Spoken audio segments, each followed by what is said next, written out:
अवाजी समातुन ताई radio voice of सेंट लंदन।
सामीन संजय अमर शहीद ऐं सूफ़ी रागी कंवर भगत राम जी शहादत ॾियारे ते संदसि किरदार हवाले सां क़ौमी दानिश्वर Sain Dilshad Bhutto senior radio voice of Sindh London सां ख़ुसूसी ॻाल्हि ॿोल कई आहे। साईं दिलशाद भुट्टो सीनियर मज़हबी फ़र्क़ खां आज़ाद भगत कंवर राम खे शहीद करण जे मक़सद खे साम्हूं आंदो आहे, जॾहिं त हिन मामले में ऑल इंडिया मुस्लिम लीग जे किरदार खे पिणु वाइखो कयो वियो आहे।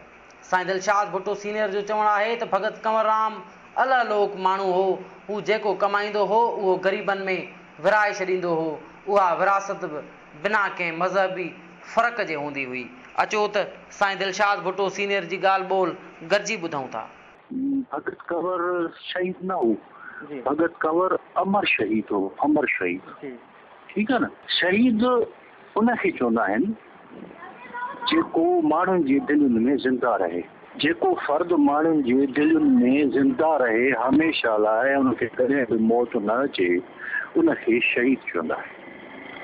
ऐं भगत कंवर अॼु बि सिंधियुनि जे माण्हुनि जे दिलनि में ज़िंदा आहे। छो त हिकिड़ा हीरोज़ थींदा आहिनि तारीख़ जा, ऐं तारीख़ बि उन्हनि खे यादि रखंदी आहे जेके माण्हुनि जे दिलनि में जीअरा हुजनि। ॿिया हीरोज़ थींदा आहिनि क़ौमुनि जा, हिकिड़ा वर्षा थींदा आहिनि, क़ौमुनि जा हिकिड़ा फैक्टर थींदा आहिनि। क़ौमुनि वटि तारीख़ बि हूंदी आहे, क़ौमुनि वटि पंहिंजी ॿोली बि हूंदी आहे, क़ौमुनि वटि पंहिंजा सियासी हीरोज़ बि हूंदा आहिनि, पर क़ौमुनि वटि पंहिंजा कल्चरल ऐं सकाफ़ती हीरोज़ बि हूंदा आहिनि। त भगत कंवर सिंध जे कल्चरल हीरोज़ मां हिकु हो, सकाफ़ती हीरोज़ मां हिकु हो। कुदरत हिनखे बेतहाशा गले में सोच ॾिनो हो, सुर ॾिनो हो। ऐं चवनि था त जॾहिं भगत कंवर ॻाईंदो हो, महफ़िलुनि में ॻाईंदो हो, ही फ़क़ीर सिर्फ़ु महफ़िलुनि में न ॻाईंदो हो, ही फ़क़ीर जेको आहे सो हिंदू संतनि ऐं मुस्लमान सूफ़ियुनि जे दरगाहनि ते बि ॻाईंदो हो, उन्हनि जे मेलनि में बि ॻाईंदो हो, महफ़िलुनि में बि ॻाईंदो हो। त चवंदा आहिनि त जॾहिं भगत कंवर महफ़िल पीर अलीमान शाह राजती लिखे थो त मां भगत कंवर खे ॻाईंदे ॿुधो ऐं हुनजे गले जो सोस ऐं हुनजी आवाज़ जो मिठास बि ॿुधो।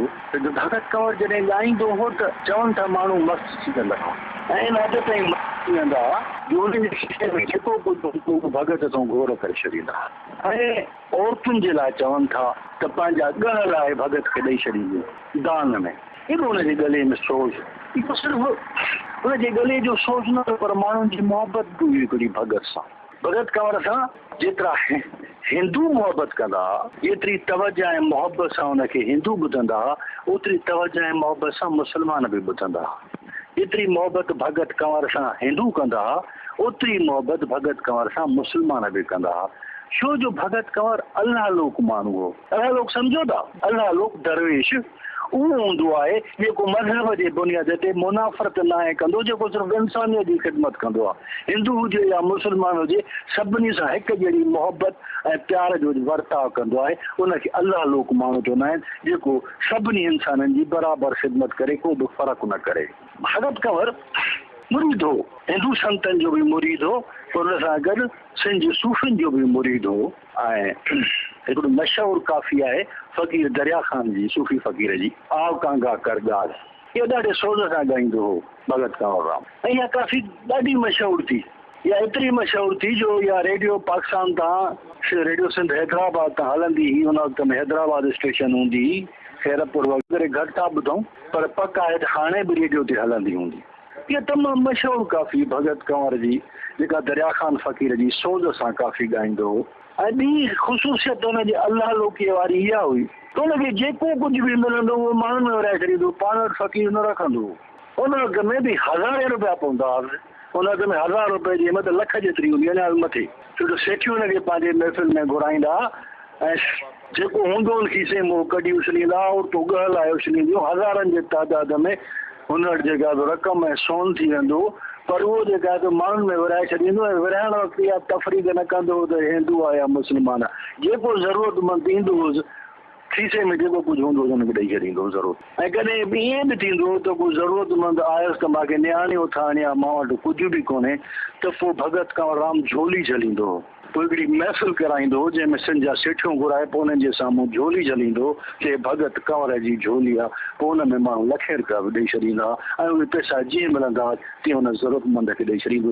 अहिड़ो अलाह लोक ऐं दरवेश माण्हू जंहिंजी कंहिंसां का दुश्मनी कोन हुई, पोइ हिनखे छो मारियऊं? अहिड़े माण्हूअ खे छो मारियऊं? अचो त हाणे उन पस मंज़र ते ॻाल्हायूं त भगत कंवर जी मौत जा असबाब कहिड़ा आहिनि। पहिरियों त मां तव्हांखे ॿुधायां त भगत कंवर छो जो इन्हनि ॻाल्हियुनि जो जिन इलाइक़नि में भगत कंवर जो जनमु थियो उन्हनि इलाइक़नि जो भगत कंवर जे शहादत सां गहरो रोल आहे, छो जो जाग्राफी बि कॾहिं कॾहिं हासिल कराइण में अहम रोल अदा कंदी आहे। उनजे करे इहो ॾिसूं त भगत कंवर 1885 में 13 अप्रैल ते जरवार ॻोठ में ॼायो हो ऐं इहो जरवार ॻोठ हुयो मीरपुर माथेलो जे भरिसां घोटकी तालके में। इहो ॻोठ अचे थो, हाणे घोटकी ज़िलो आहे, पर उन वक़्त में घोटकी तालको हो ऐं सखर ज़िले जो तालको हो, ज़िलो सखर हो। ऐं इन सॼे हादसे में सखर ज़िले जी अहमियत जुड़े थी, छो जो जीअं त मां तव्हांखे चई आयुमि त भगत कंवर सूफ़ियुनि ऐं संतनि जे दरगाहुनि ते ॻाईंदो वञे। मंझंदि में गोबंद राम संत गोबंद राम जी वर्सी मेलो हो ऐं हर साल भगत कंवर उते ॻाइण वेंदो मंझंदि में। 1939 वारे साल में बि जंहिं साल में शहादत थी भगत जी, उन साल बि मंझंदि में संत गोबंद राम जे वर्सीअ ते वियो ऐं 4 ॾींहं उहो मेलो 4 ई ॾींहं उते ॻायईं। ॻाइण खां पोइ मोटियो मंझंदि खां जेका रेलवे स्टेशन आहे उहा आहे दादू, ठीकु आहे न, जितां रेल ईंदी आहे सखर जे तरफ़। मंझंदि खां दादू आयो पंहिंजे संगत सां गॾु, रेल में वेठो, रेल रुक स्टेशन ते पहुती। रुक स्टेशन जंक्शन आहे, सखर जे लाइ तो गाॾी मटाइणी पवंदी आहे, जो सखर रेल सिधी न वेंदी आहे या वरी रुक खां शिकारपुर जे तरफ़ ईंदी आहे, उनजे करे सखर जी गाॾी उतां अलॻि वठणी पवंदी आहे। रुक स्टेशन ते जीअं ई भगत कंवर राम गाॾीअ मां रेल गाॾीअ मां लथो तीअं ई को माण्हू हुनजे ताड़ में वेठो हो जंहिं सिधो फायर कयो भगत कंवर। माना हिते इहो थी सघे थो त भगत कंवर खे मारण लाइ पूरी हुनजी जांचा वरिती वई हुजे, मनसूबाबंदी कई वई हुजे, या ॿी हालत इहा आहे त हुनखे ख़बर हुई त भगत कंवर हिन मेले ते वेंदो आहे, मोटंदो आहे, फलाणी गाॾीअ में ईंदो आहे, उनजे करे उन्हनि अॻ में उहा जाइ वठी छॾी। ॿिन्ही हालतुनि में इहो क़तल मनसूबे सां थियो, हादसाती कोन हो। हाणे अचो त हुन पस मंज़र खे ॾिसूं त इहो मारियऊं छो भगत कंवर खे। असुल में इन्हनि शइ जो पस मंज़र वञे थो मस्जिद मंज़लगाह जे वाक़े खे। मस्जिद मंज़लगाह वारो वाक़ियो जेको सखर में थियो, ठीकु आहे न, इहो वाक़ियो बि 1939 में ई शुरू थियो, ठीकु आहे। मां हिन वाक़े जे घणी तफ़सील में नथो वञा, पर मोटियूं मोटियूं ॻाल्हियूं तव्हांखे ॿुधाईंदो हलां त सादबीले जे भरिसां हिकिड़ो डाक बंगलो हो जंहिंखे अंग्रेज़ कामूरा इस्तेमालु कंदा हुआ, मंज़लगाह तौरु मां जॾहिं विज़िट ते ईंदा त रहाइश कंदा हुआ उते। मुस्लमाननि जी इहा दावा हुई त इहा मस्जिद आहे जेका शहंशाह अकबर तामीर कराई हुई, उनजे करे इहा मुस्लमाननि जे हवाले कए वञे त असां हिन मस्जिद खे आबाद कयूं, हिते निमाज़ पढ़ूं, ठीकु साईं। उनखां पोइ हिंदुनि जो एतिराज़ इहो हो त सादबेले में मंदरु हुयो हिंदुनि जो ऐं इहा मस्जिद मंज़लगाह उन मंदर जे बिल्कुलु वेझो हुई। उन करे हिंदुनि खे इहो एतिराज़ हुयो त असांजूं नियाणियूं हिते पूॼा करणु ईंदियूं आहिनि, भॼन ॻाईंदियूं आहिनि।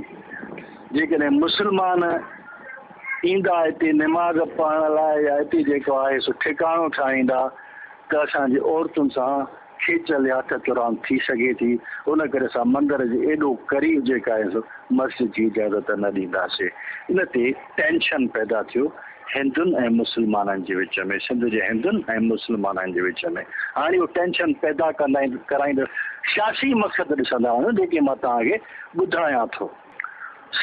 इहे टेंशन पैदा कंदड़ कुवत कहिड़ी हुई? इहा टेंशन पैदा कंदड़ कुवत हुई ऑल इंडिया मुस्लिम लीग। दावा बि उन ई कई मस्जिद मंज़िलगाह ते इहा मस्जिद आहे। हिन वक़्त में कंहिंखे यादि ई कोन हूंदी इहा मस्जिद आहे या डाक बंगले तौरु इस्तेमालु थी, अंग्रेज़ जे घोड़ा बि ॿधंदा हुआ हिते। बहरहाल हुननि इहा दावा कई त इहा मस्जिद आहे शहनशाह अकबर तामीर कराई आहे असांखे इंडोर थियो छा हो त 1937 में मुस्लिम जेके इलेक्शन्स थियूं 1935 जे एक्ट तहत सभ खां पहिरियों इलेक्शन्स 1937 में थियूं ऐं 1937 वारे इलेक्शन में मुस्लिम लीग खे सिंध जे अंदरि बदतरीन शिकस्त मिली। बदतरीन। हाणे सिंध मुस्लमाननि जी अक्सरियत वारो सूबो हो। जेकॾहिं सिंध में मुस्लिम लीग नथी खटे त पाकिस्तान जो सॼो ख्वाब अधूरो थो थिए, कुझु ई कोन पियो मिले, उनखे हड़ वञनि पई। ऐं सिंध जा माण्हू मुस्लिम लीग ज्वाइन करण लाइ बिन तयारु कोन हुआ। उन करे मुस्लिम लीग वटि सिर्फ़ु इहो ई ऑप्शन हो त हिंदू मुस्लिम फ़साद करे मुस्लमाननि जा मज़हबी जज़्बा भड़कायूं जीअं असांखे मुस्लिम लीग जी ऑर्गनाइज़ेशन करण में सवलाई थिए। जून 1939 में मुस्लिम लीग एजिटेशन जो ऐलान कयो त जेकॾहिं मस्जिद मंज़िलगाह असांखे न ॾिनी वई त असां शदीद जेका आहे सो एजिटेशन कंदासीं ऐं एहतिजाज कंदासीं। ही शहीद अला बख्श जो बि तालुक आहे हिन हादसे सां, हुनजी हुकूमत हुई सरकारी। संजो वज़ीर आज़म चवंदा हुआ, हुन वक़्त में वज़ीर आला खे वज़ीर आज़म चवंदा हुआ। हुन सिंध जो वज़ीर आज़म या वज़ीर आला उहो ई हुयो ऐं उहो इहा कोशिशि पियो करे त इहे फ़साद न थियनि। उन करे मस्जिद मंज़िलगाह वारे मामले खे टारे पियो। जॾहिं शहीद अला बख्श उन मसइले खे टारण जी कोशिशि कई त मुस्लिम लीग एजिटेशन जो ऐलान कयो जून 1939 में। जून 1939 में मुस्लिम लीग एजिटेशन त कराई पर हिंदू मुस्लिम फ़साद न पिया थियनि जेको हुनजो टारगेट हो। सम्झो था मुंहिंजी ॻाल्हि या नथा सम्झो? जून जुलाई अगस्त सेप्टेम्बर अक्टूबर उन्हनि एडी एजिटेशन बि हलाई पर हुनजो जेको टारगेट हो त हिंदू मुस्लिम फ़साद थियनि त मुस्लमान मुस्लिम लीग जे प्लेटफॉर्म ते अचनि, उहो मक़सदु हुननि जो पूरो न पियो थिए। हाणे मस्जिद मंज़िलगाह जे करे मज़हबी आलमनि जा जज़्बा कुझु भड़कियल हुया। मज़हबी आलमनि जा जज़्बा भड़कियल हुया। उन करे अमरोट वारो मदरसो, भरचूंडी वारो मदरसो, इन्हनि जी हिंदू सेठनि सां पई छो त वेंदा सिंध जा वापारी हिंदू हुआ, उन्हनि जे दुकाननि ते ख़रीदारीअ लाइ वेंदा। उन करे कॾहिं कॾहिं मोहमारी थी वेंदी हुई। इन सूरत हाल में साद बेले ऐं मंज़िलगाह वारे उन सूरत हाल जो फ़ाइदो मुस्लिम लीग बि वरितो ऐं उन्हनि सिलेक्शन अहिड़े माण्हुनि जी कई छो जो इहा शइ हाणे पूरी थी वई आहे, साबित थी वई आहे त भगत कंवर राम खे शहीद कराइण में भरचूंडीअ वारनि में पीरनि जो हथ हुयो ऐं उन्हनि पंहिंजो माण्हू मोकिलियो हो। GM सैद पंहिंजे इंटरव्यू में वाज़े तौरु चयो त भगत कंवर राम ते गोली हलाईंदड़ माण्हू जान मोहम्मद जलबाणी हो, जंहिंखे GM सैद जानू जलबाणी कोठियो ऐं उहो जानू जलबाणी भरचूंडीअ वारे मदरसे जो मुरीद हो। उन्हनि पीरनि जो भरचूंडीअ वारनि पीरनि जो मुरीद हो ऐं भरचूंडीअ वारनि पीरनि जा जेके मुरीद आहिनि उहे बि हिन हादसे खे ऑन था कनि पिया, डिनाए नथा कनि। उहे बि हिन शइ खे ऑन था कनि त असांजे पीर जे नींगर सां जेका हिंदू सेठनि मोहमारी कई असां उहो पलांद कयोसीं। त इहा शइ वाज़िब थी आई आहे त भगत कंवर राम खे मारण में भरचूंडी पीरनि जो रोल हुयो ऐं उन्हनि पंहिंजो माण्हू मोकिलियो हो जानू जलबाणी जंहिं फायर कयो हो भगत कंवर राम ते। हाणे इहो त थियो त हुननि भगत कंवर राम खे फायर कयो पर जे पस मंज़र में ॾिसिजे त आख़िर भगत कंवर जो भगत कंवर राम जी त कंहिंसां दुश्मनी ई कोन हुई बाबा। भगत कंवर मज़हबी फ़सादनि जो हिसो ई कोन हो। भगत कंवर राम त संत माण्हू हो, अल्लाह लोग फ़क़ीर माण्हू हो, त हिंदुनि जी बि ख़िदमत कंदो, मुस्लमाननि जी मज़हबी फ़सादनि खां ई परे हुनजो रतीअ जेतिरो बि वास्तो कोन हो। पर भगत कंवर राम खे टारगेट करण जो मक़सदु इहो हूंदो आहे त रियासत जॾहिं बि मुनज़िम मनसूबाबंदीअ सां फ़साद उहो इस्तेमालु कंहिंखे बि करे, पर जॾहिं बि मुनज़िम मनसूबाबंदीअ सां रिथाबंदीअ सां फ़साद कराईंदी आहे त शख़्सियत अहिड़ीअ जी चूंड कंदी आहे जंहिंजे क़तल सां माण्हुनि जा जज़्बा उभरी पवनि ॿरी पवनि ऐं माण्हू पाण ते कंट्रोल न करे सघनि फ़साद थियणु लाज़मी थी वञनि। उनजे करे भगत कंवर राम खे ॼाणी वाणी टारगेट कयो वियो त इहो संत जॾहिं मरंदो त हिंदुनि जा जज़्बा उभरी ईंदा ऐं ईअं थियो। भगत कंवर राम जे शहादत खां पोइ जेके फ़साद थिया उहे लाॻीतो 15 ॾींहं जारी रहिया। 15 ॾींहं कर्फ्यू वारी हालत हुई, 15 ॾींहं स्ट्राइक हुई, बाज़ारूं बंदि हूंदो का सोग वारो माहौल हो ऐं इन्हनि 15 ॾींहंनि में हिंदू बि मुआ मुस्लमान बि मुआ हिक ॿिए जा कतल थिया ऐं जिन बि कुवतुनि इन जी मनसूबाबंदी कयूं उहो भरपूर तरीक़े सां कामयाबु थियूं। 1937 में बदतरीन शिकस्त खाईंदड़ ऑल इंडिया मुस्लिम लीग 1947 जे इलेक्शन में भारी अक्षर सां खटी आई, छो जो 1940 खां वठी जेका हुननि ऑर्गेनाइजेशन कई 6 सालनि में उन में सिंध जे मुस्लमाननि जो वॾो हिसो पंहिंजे प्लेटफॉर्म ते खणी आयो। भगत कंवर जी शहादत जे पस मंज़र में हिकिड़ी पूरी साज़िश मौजूदु हुई। मुस्लिम लीग खे लांच करण जी साज़िश मौजूदु हुई। इन जे पोयां अंग्रेज़ कार फरमा बि थी सघनि था, इन जे पोयां ॿियूं कुवतूं बि थी सघनि थियूं। सिंध जे मदरसनि खे इस्तेमालु बि कयो वियो, कुझु बि थियो। बहरहाल इन रिथा में सभई शिकार थिया इन साज़िश जो। भगत कंवर खे शहीद करण खां पोइ पंहिंजा मक़सद त हासिल करे, पर इहा जेका हुननि मुहिम शुरू कई उहा हिते कोन रुकी, सिर्फ़ु शहीद भगत जी जेका शहादत सां कोन रुकी, पर शहीद अल्लाह बख्श सूमरे जी शहादत बि हिन जी कड़ी हुई, छो जो हुन बि मस्जिद मंज़िल खां फ़सादनि खे टालण जी कोशिशि कई ऐं इहा कोशिशि कई त हिंदू मुस्लिम फ़साद न थियनि ऐं हिंदू मुस्लिम फ़सादनि में उन्हनि हिंदुनि जे तहफ़ुज़ जी कोशिशि कई त हिंदुनि ते अटैक्स न थियनि।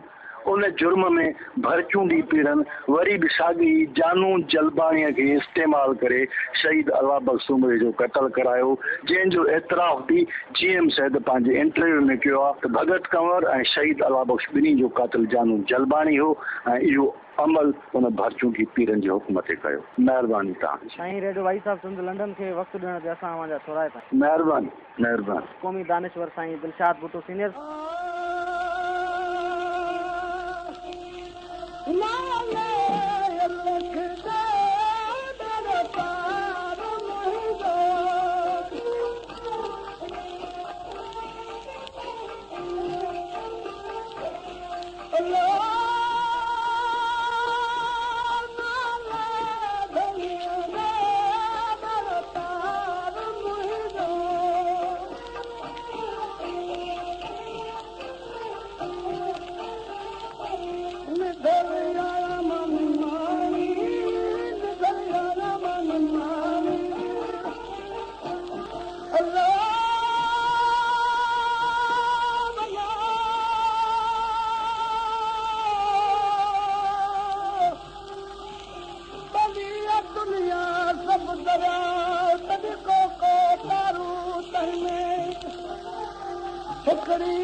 अवां जी समातुनि ताईं रेडियो